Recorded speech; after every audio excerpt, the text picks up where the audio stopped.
చెప్పండి. ఇప్పుడు రాష్ట్రంలో 1 తారీఖు నుంచెల్లి ఈ వాలంటీర్ వ్యవస్థ ఆగిపోయిందనేసి విన్నాం ఎలక్షన్ కోడ్ వల్ల. దీనికి కారణమెవరు? ఆగిపోవడానికి ఈ కారకులు ఎవరై ఉంటారు?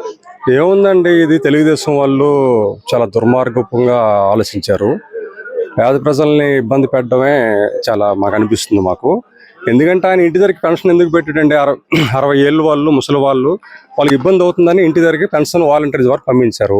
వికలాంగుల కోసం పంపించారు తప్ప వేరే అందులో దురుద్దేశం ఏం లేదు. అందులో ఇది చాలా దుర్మార్గమైన ఆలోచన. ఇది తెలుగుదేశం వల్ల ఎలక్షన్ కమిషన్ ఈ విధంగా నిబంధన పెట్టిందని నేను అనుకుంటున్నాను. ఇప్పుడు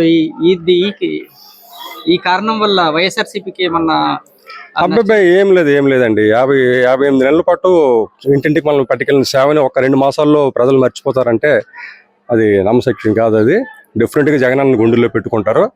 జగనన్న ఇచ్చిన సేవలను మళ్ళీ మళ్ళీ ఆయనే రావాలని కోరుకుంటూ మరో 5 ఏళ్ళు ఇంకో 5 ఏళ్ళ పాటు కూడాను ఆయనే పెన్షన్లు ఇచ్చే విధంగా ఆయన చేస్తారు. ఈ వాలంటీర్స్ ని చాలా చాలా దగ్గర వింటున్నాము. ఎక్కువ దూషిస్తున్నారు. ఒక నక్సలైట్తో కానీ లేకపోతే టెర్రరిస్టులతో పోల్చి వాళ్ళని మనశ్శాంతి లేకుండా చేస్తారండి. వాళ్ళు ప్రజలకి నిస్వార్థంగా ₹1 లంచం లేకుండా చాలా నిస్వార్థమైన సేవ అందిస్తారండి వాలంటరీ వ్యవస్థ అన్నది.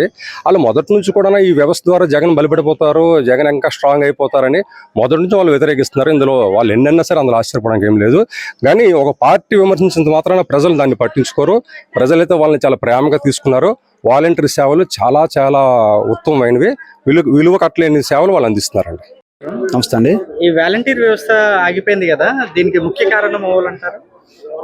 వాలంటీర్ వ్యవస్థ ఆగిపోవడం అంటే 4.5 సంవత్సరాలు, దాదాపు 5 సంవత్సరాలు వాలంటీర్ వ్యవస్థ ద్వారా ప్రజలకి సంక్షేమ పథకాలు ఇంటి వద్దకే చక్కగా 1వ తారీఖు అయితే pension, time to time ration నుండి రేషను, ఇతర ఏవైనా కూడా సంక్షేమ పథకాలు అనేవి నిత్యంగా వాలంటీర్ వ్యవస్థ ద్వారా చాలా చక్కగా జరిగినాయి.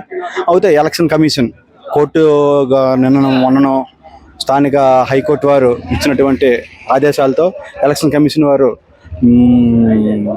దయచేసి వాలంటీర్ని ఈ పెన్షన్ పంపిణీ కార్యక్రమం ద్వారా దూరం పెట్టి గతంలో వాలంటీర్లకి ఇచ్చినటువంటి పరికరాలు, సెల్ ఫోన్ అనేటువంటిది ఇతరత్ర ప్రతి పరికరం కూడాను సబ్మిట్ చేసుకోవాల్సిందిగా అధికారులు ఆదేశం జరిగింది.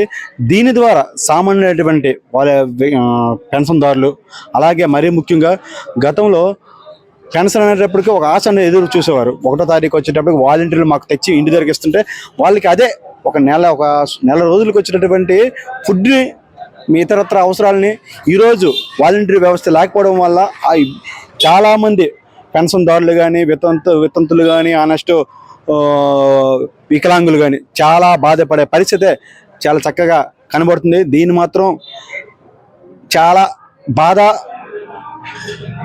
చాలామంది పెన్షన్దారులు అయితే బాధపడుతున్నారు. అలాగే ప్రభుత్వం ఇది ఎటువంటి ఉద్దేశంతో కాదు, కానీ ప్రతిపక్షం వారు ఒక సెల్ఫ్ గోల్ అయితే మాత్రం తప్పకుండా వేసుకున్నారు. వాలంటీర్లని ఇంతవరకు ప్రజలకే ఉపయోగపడ్డారే కానీ ఈరోజు ఈ చర్య ద్వారా తెలుగుదేశం ఇతర కూటమి వాళ్ళు పూర్తిగా అయితే డేలా పడడం మాత్రం గ్యారంటీగా జరిగిపోతుంది. అన్న నమస్తే, మీ పేరు? నా పేరు నీలాబ్ ఢిల్లీ. రాష్ట్ర వ్యాప్తంగా ఇప్పుడు వాలంటీర్ వ్యవస్థ అనేది ఆగిపోయింది కదా, మొత్తం స్తంభించింది.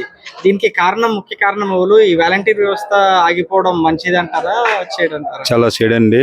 ఇదంతా జరిగేది తెలుగుదేశం ప్రభుత్వం, చంద్రబాబు నాయుడు నిమ్మగడ్డ రమేష్తో ఇవన్నీ కోర్టులో వేయడం జరిగింది. అది ఆగింది. ఉదయమే మా ఇంటి దగ్గర చాలా జనాలు వచ్చారు.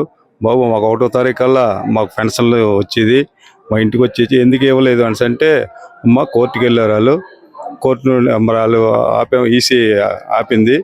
కాబట్టి మళ్ళీ మన జగనన్న వస్తే మీకు మళ్ళీ ఎప్పుడులాగా ఇంటికి వస్తాయి, ఇంకెవరు వస్తే రావు. కాబట్టి మరి ఈ 3 నెలలు మీరు ఇబ్బంది పడండి, ఎలక్షన్ కోడ్ ఉంది కాబట్టి. మరి వాలంటీర్ వ్యవస్థ అనేది ప్రజలకి చాలా ఉపయోగపడుతుంది. ఎందుకంటే ముసలి వాళ్ళు ఉంటారు, వికలాంగులు ఉంటారు, గుడ్డోళ్ళు ఉంటారు. నేరుగా మొత్తం 6-7 మొత్తం టోటల్ రాష్ట్రం వల్ల ఈ పెన్షన్ ప్రతి ఇంటికి డిస్ట్రిబ్యూట్ చేసేవారు పెన్షన్దారులందరికీ. ఇప్పుడైతే ఇలాంటి ఎండల్లోనూ మరి ఈ పెన్షన్ తీసుకోవాలంటే ఈ వారము 10 రోజులు అవుద్ది. కాబట్టి ఈరోజే పేపర్లో చూశాను, సచివాలయానికి ఆర్డర్స్ ఇచ్చినట్టున్నది. వాళ్ళ ద్వారా వెళ్తాయి. అయినా సరే ఒక్కొక్క సచివాలయంలో 15 మంది 20 మంది వాలంటీర్లు ఉన్నారు. వాళ్ళకి ఇవ్వాలంటే కనీసం ఒక 10 days పడుతుంది.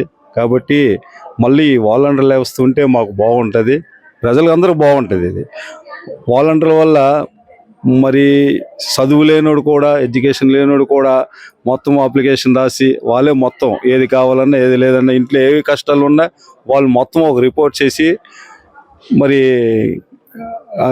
నివేదిక ఇవ్వడం జరిగేది. ఇప్పుడు వాళ్ళు ఎక్కడికి వెళ్తారు, ఎవరికి చెప్తారు? కౌన్సిలర్కి చెప్తారు. ఇప్పుడు ఈసీ ఇచ్చిందే కాబట్టి మేము కూడా మరి కష్టం. కాబట్టి ఈ వాలంటీర్ వ్యవస్థ తీసిన దీన్ని బట్టి మైనస్ అంతా వాళ్ళకే. మాకు ఇంకా మా పార్టీకి ఇంకా సింపతి పెరుగుతుంది. ఎందుకంటే ఉదయాన్నే 6ంటికి పెన్షన్ రాష్ట్రంలో తీసుకున్న జనాలు మరి ఈరోజు మరి లేట్ అవుతుంది. కాబట్టి వాళ్ళు వాలంటీర్లు వస్తుంటే ఏదో మాకు ఏదో చెప్పి సపోర్ట్ చేస్తారని వాళ్ళ భయం వల్ల ఈ నిమ్మగడ్డ రమేష్తో కోర్టులో ఈసీని పంపించి మరి ఇది జరగడం జరిగింది. కాబట్టి మరి వాలంటీర్లు వస్తుంటే బాగుంటుంది, ప్రజలందరికీ బాగుంటుంది, ప్రజలు అందరూ బాగుంటుంది, బాగా అలవాటు పడ్డారు. కాబట్టి ఈ వ్యవస్థ ఉంటే బాగుంటుందని మా కోరిక. Please subscribe dot news.